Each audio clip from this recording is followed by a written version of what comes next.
বলো তো মূলোর দাম বেশি নাকি ডার্ক চকলেটের দাম তো বেশি? গাইস তোমরা আগে এই ভিডিওটা দেখো, তারপর আমি এর ফানি কমেন্টস পড়বো। অবশ্যই ডার্ক চকলেটের দাম বেশি এবং ডার্ক চকলেট হেলদি। কোন প্রিটি একটা ড্রেস, বাট আমি বারবি হতে চাইনি, আমি চাইছিলাম অন্য কিছু হতে।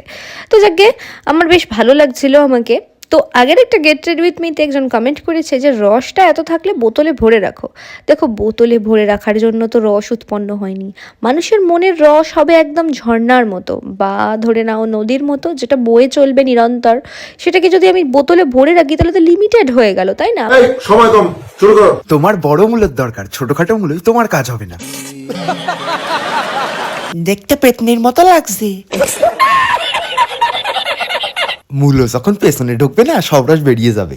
এহে রহা নেই যাতা। তোমার রসের কোনো দাম নেই, খাওয়া জিনিসের দাম একটু কমই হয়।